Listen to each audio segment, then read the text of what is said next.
Hello mga boss, magandang araw. Ano po? Gusto ko lang pong ipakita po sa inyo yung ginagawa naming PVC ceiling. Ano po? Medyo halos tapos na kami dito. Eto mga boss. At sana mag-comment po kayo kung ano pa ang mga kulang namin para mas lalo pang gumanda ang ginagawa po namin. Ito yung isang master's bedroom. Tingnan niyo po. Ayan. Mga boss.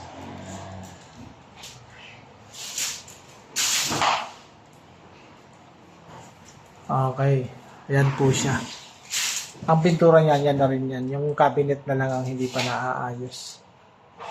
Ano po. Saka itong pintuan, pipinturahan din natin. Ayan. Anong masasabi niyo mga boss? Talagang kahit yung master nilagyan pa ng ganyan, pinalagyan pa. May ilaw pa yan ng mga pin light, tapos meron din sa loob yan. Ano po? Dito naman tayo sa kabila. Yung sala, hindi ko muna bibigyan. Ito. Yung isa pang master's bedroom. Dito naman ang matutulog dito ay yung siyempre yung nanay at tatay. Sa kabila yung mga anak. Ayan po mga boss. Halos same lang siya. Parehas lang po siya dun sa kabila. Mas malaki lang po ito. Yung ilaw niya hindi ko pa napapalitan. Pero bukas o sa Webes, halos lahat ng ilaw kakabit na natin yan mga boss. Dikit mo lang mo. Okay? Ayan o. Naglalagay na lang kami ng mga siding. 280.7. Okay mga boss. Yan. Ang trabaho ko naman mga boss. Taga-putol. 280.7. Ang gamit natin sa pagpuputol mga boss. Cutter lang, cutter.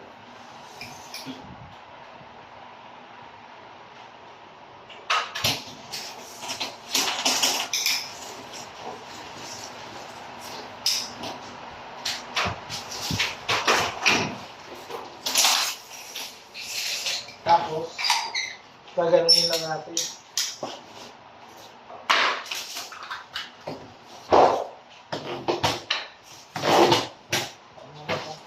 Tapos, kakartina yun. Ganun yung mga boss.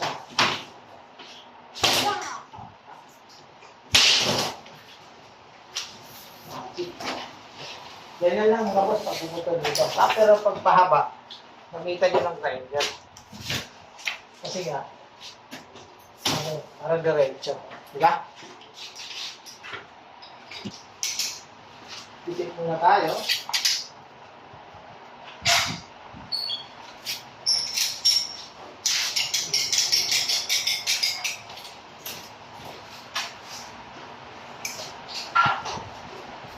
Okay, kailangan natin i-discard.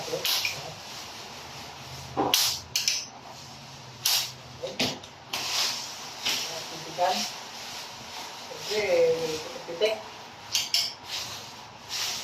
Yan lang mga boss. Karati lang ang katapat ng PVC, napuputol na. Yan, ganito tayo mag-cutting mga boss. Grinder katapat yan.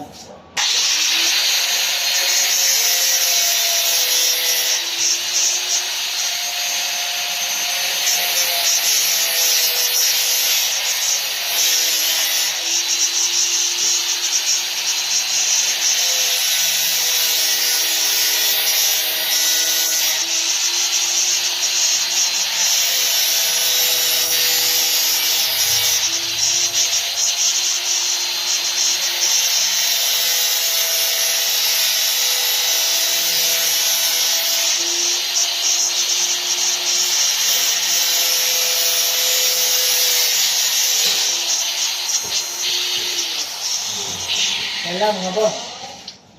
Tapos, pagka ganito kasing ito ang mayroon pong plastic yan ito. So, bago natin nabot sa kanan, tanggalin na natin para ayaw niya ng may busy na yan. Pag-glating natin sa kanila, okay na. Di ba? Ano lang mga boss, shoutout sa lahat, sa lahat ng mga principals. Sana may kasunod pa tayong trabaho at malapit na tayo matapos dito. Salamat po.